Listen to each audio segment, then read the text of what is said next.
Hey guys, it's Alyssa from Planet Alyssa. I am here with this week's What I Sold on Etsy video, and it's been a good week on Etsy. I was actually pleasantly surprised by this week's sales. I was really expecting another slow week, maybe even slower than last week, as we get into a time of the year that tends to slow down for me e-commerce wise, but not this week for whatever reason. I don't have an explanation for it. I'm actually really behind on getting things listed, and yeah, who knows? There's no rhyme or reason to this sometimes. But anyway, this week on Etsy, I sold 17 different items for a total of $296. So I met and exceeded my $200 weekly goal, and I'm pretty happy about that. Those were actually 15 different orders because 3 items sold to the same buyer. So I'm going to do the same thing I did last week where I'll show you that stat screen. I actually have 2 stat screens I'll show you. And then I'll show you the items that I sold. So here's a screenshot of my shop stats for the week in terms of sales and views. It looks like I had 3,790 views this week, which were pretty much evenly divided between shop views and listing views. 195 favorites, most of those 179 were listing favorites, and then 17 were shop favorites. And in all 15 orders, obviously the one had multiple items in it, so more items, but 15 total orders, and for a total of $296. And then below that, we see the graph of sales. It looks like every day I sold something, which is kind of nice.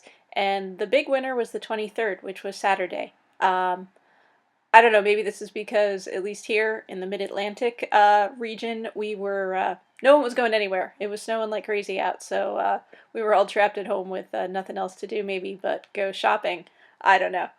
That's just my theory because I know at least 2 of the items I sold were going to Georgia, and I don't think they were getting a bit of snow in Georgia, so who knows. I also wanted to show you from my shop stats the pages that were viewed because I did find this a little bit interesting. I'm still running that clearance sale and people are actually looking at them. Now I only sold 1 item from the clearance section this week, but that is the overall winner in terms of shop sections that people viewed. It got viewed 67 times and next runner-up was 64 of my kitchen items.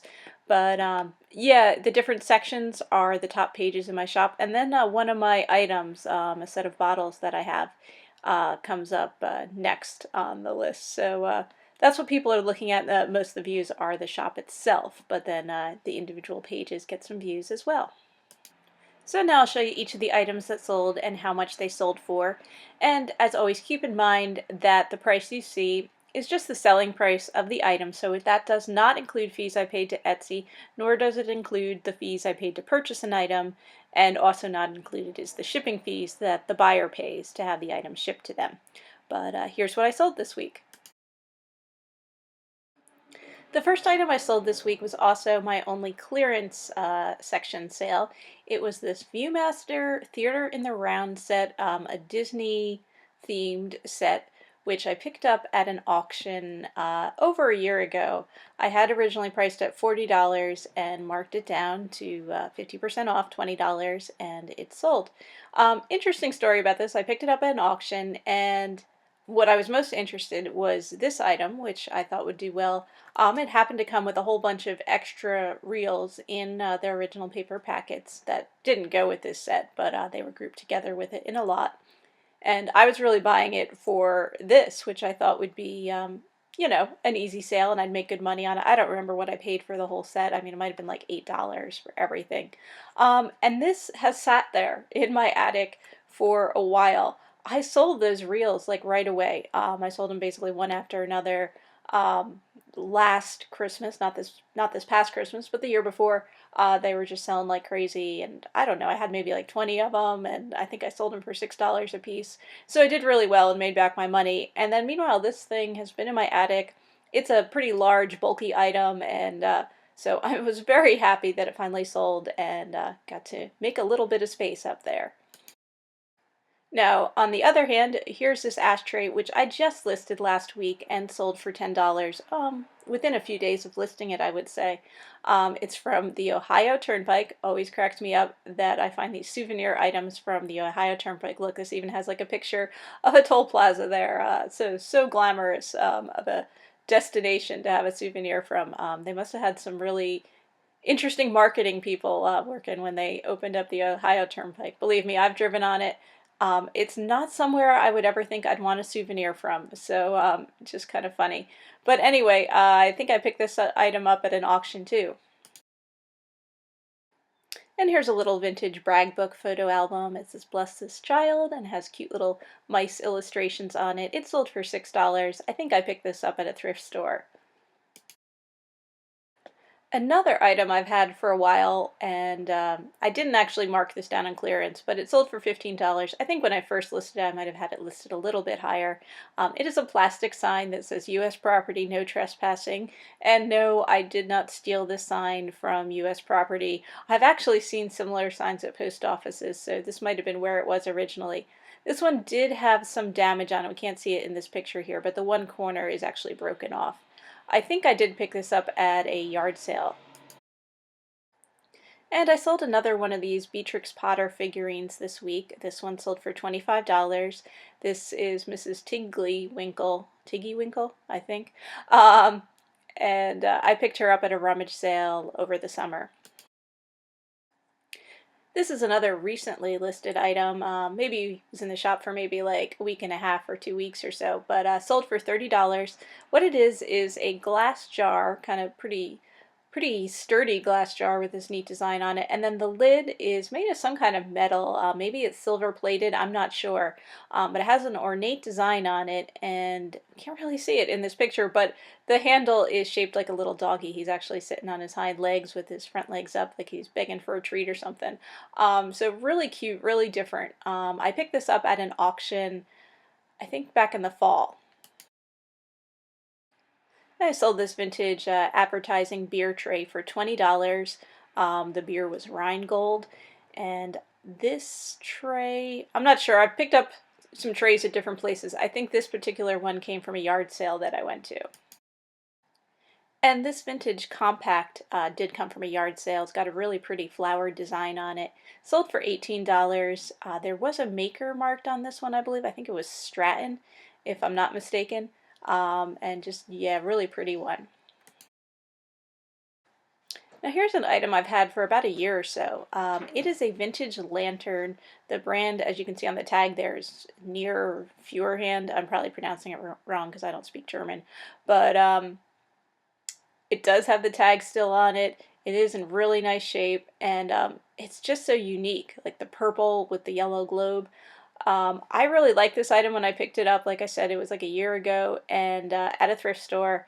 I priced it kind of high at $50, but I just thought it was so different. I wasn't really finding any others like this out there, and it took a while to sell, but it did sell, so I'm very happy about that. This is a vintage painted wooden mallet, a very worn painted wooden mallet. It's painted red, as you can see. It sold for $20. This might have the most unique origin story of any of the items in my shop. This is actually an excavated item. It was dug up from a very old garbage dump, actually, I guess. I don't know, garbage dump is the right word. I mean, it's like a personal garbage dump at somebody's house. Here's the thing. A couple years ago, when my boyfriend and I were kind of looking at houses, we were looking at some really interesting places, and by interesting, I mean strange. And this was from a place we went to in New Jersey, and we're still not sure what the heck it was. It was vacant, it was abandoned, and there was like a house sort of building, a very strange house sort of building, and then there were all these like other weird little buildings, like almost like sheds or cabins or something. We don't know if it was some kind of like hunting camp or a children's camp or some kind of commune or what was going on. It was just very strange. Anyway, then we were like wandering around in sort of like the woods around it, and we're like, what is this spot where nothing is growing? There was like all this bare dirt and like no plants or anything on it, which was really strange. And we're like, we're probably standing on like toxic chemicals or something. And then we just kept like finding all these like weird things there. Most of it was just, you know, junk. But then we found this mallet, which I thought was pretty cool. And we found like an old stock from a gun, which is actually still in my basement, and haven't even cleaned that off. But yeah, so interesting, right? And this isn't that interesting. This is a vintage electric alarm clock, which I picked up at a thrift store. It sold for $15, and just like the cool vintage style on this one. This is a vintage linen postcard, sold for $5. This postcard had been used, so it did have writing on the back, did have some kind of like postal markings on it. It was from the Cornelius Apartment Hotel, which is in Seattle, Washington. And I have to give a shout out to Thrifty Teresa, who was very helpful. And when she saw this in my shop, she gave me some helpful keywords to include with it, because she is familiar with the building, which is still there, and is still used for apartments. And so her tips, her keywords might have helped me sell this item. So thanks, Teresa. And this is a vintage Playboy Playmate puzzle, which sold for $18. It's in like a canister. This puzzle had been opened, and so, you know, it wasn't a new old stock item. And it also had some damage on the canister, like some rust marks on the bottom of it as a metal canister. This is not the first Playboy Playmate puzzle I've sold. I did sell another one that was actually a new old stock item. And I think I picked this up at a rummage sale. One tip, if you are selling things that are mature or adult in nature, you know, maybe have nudity or, you know, graphic things to them, you do want to include the word mature in your title and probably in your keywords too. But people can block that if they're, you know, they don't want their kids to see something naughty or something. So I think once before, one of the first items I sold were these funny little like lick and stick stickers that had all these racy kind of things on them. I don't know, it was really funny, but yeah, so I remember that was one of the first things I looked up, like, can I list this, because, you know, I'm gonna have to take a picture of it, and so you have to put mature in the title. Just a little tip for you there. Anyway, pick this up at a rummage sale. So these playing cards and the next two decks of playing cards you'll see all went to the same buyer. Each deck sold for $8. They were all complete, all had these cool vintage designs on it. This one's got a blue cool flower illustration. Then I sold this one with this neat rooster illustration. I guess this picture is kind of weird because the roosters are upside down, but yeah, fun rooster design. And then this great vintage sun illustration. So like I said, all went to the same buyer, all sold for $8. Picked them up at a variety of places, I think. I don't think I got all of these together. And the final item I sold this week was this crewel embroidery kit with this pheasants couple on it. Sold for $20. I honestly don't remember where I picked this one up. So that's it, guys. Yeah, nice Etsy week, nice and surprising Etsy week. Yeah, I don't know why I sold that much stuff, but I did, so I'm happy. Anyway, I hope your sales are going well too. I make these videos every week. Now next week I might be kind of late in getting my video out, and I definitely expect it to be a slower week, in part because I'm going to put the shop on vacation for a couple of days. I'm doing sort of a mini writing retreat with a writer friend of mine, so not quite a vacation, we're not even going very far, but anyway, it's sort of a vacation from life. How's that, for a couple of days to do some writing? So yeah. So in the meantime, I have to close the shop down for a couple of days just because I won't be able to ship items out. So unless I sell a ton of stuff over the weekend, I'll definitely have a slower sales week next week. But yeah. Anyway, hope you guys are selling lots of stuff, and I'll see you again soon. Happy selling, everyone!